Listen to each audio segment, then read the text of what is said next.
Hello, I'm Betsy Creer with the Ohio Housing Finance Agency. Thanks for joining for a discussion on composition changes. Keep in mind, household income limits are adjusted for family size, and all members in the unit are considered for determining family size except live-in aides, foster children, and guests. 3 main topics will be covered to include an increase in household size, the totem pole rule, and then a decrease in household size. Key points you need to remember when adding members to a 100% tax credit project. First, the new tenant's income must be verified using third-party verification and then added to the household's income that was verified on the existing household's original income certification. Remember, you have to verify student status. Second, create a composition update tick in OFA's database system, DevCo, with the added member's income.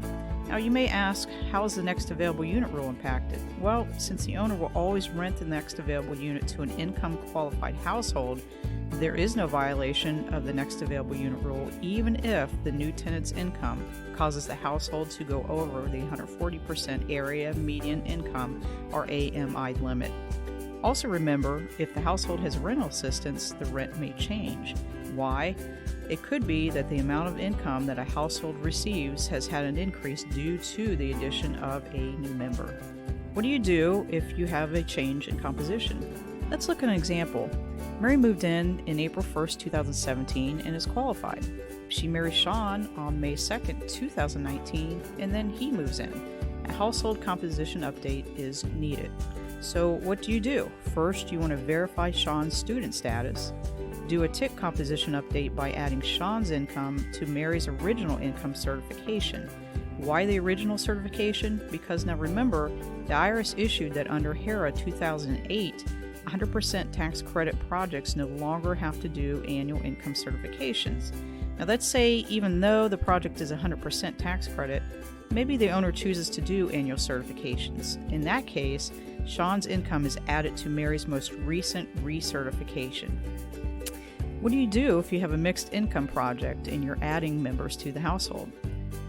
Well, first you want to verify student status, verify the new member's household income, create a composition update tick, and then test the household for the 140% income limit, and if needed, follow the next available unit rule. Let's look at an example.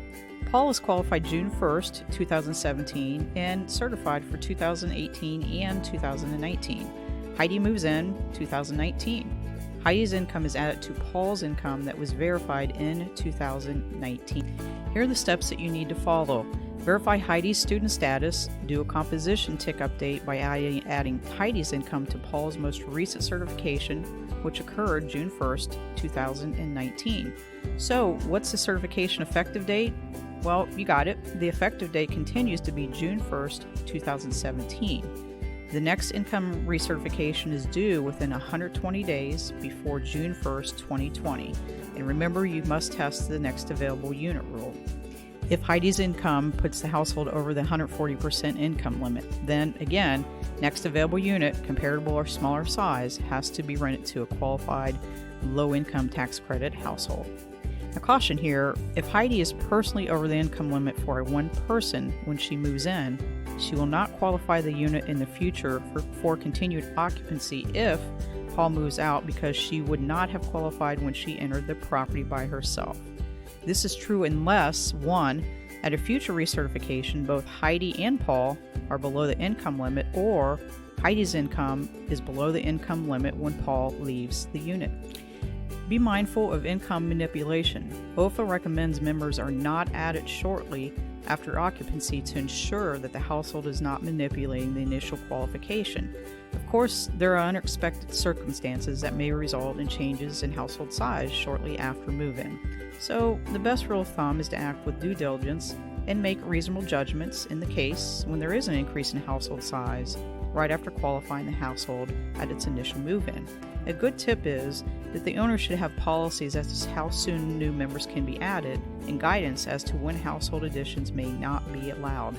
Now, what is the totem pole rule? Well, the addition of members to the original household is called the totem pole. Changes in household composition can occur so long as someone who was a qualified household at move-in remains in the unit. So for 100% tax credit property, When all original members move out, remaining tenants must be income certified as a new income qualified household unless one of the remaining tenants qualified at move-in.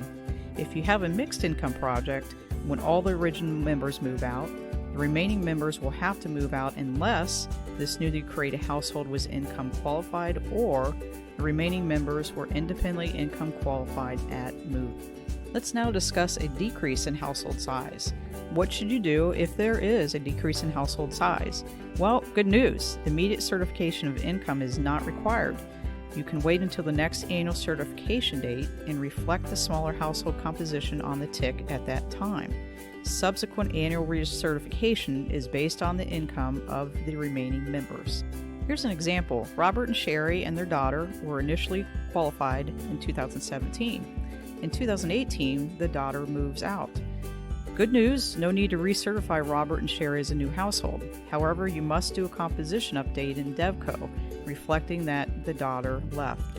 What if all original household members leave the unit? Let's look at an example. Bob and Shelley are original household members in 2017. Tom is added in 2018. In February 2019, Bob and Shelley move out. So what do you need to do? Well, Tom needs to qualify as a new household unless Tom was individually income qualified at move-in or the household made up of Bob, Shelley, and Tom were entirely recertified and qualified under the income limits when Tom moved in. Basically, this creates a new qualified quote-unquote original household, including the new member. I hope you have a better understanding of what to do with a household composition change. Remember, the 8823 Audit Guide, Chapters 4, Page 4, and 14 are a very good source of information. If you have any questions when you do have a composition change at your property, contact OFA's DevCo and Compliance Help Desk. Additional video trainings are coming soon, so check OFA's website for updates.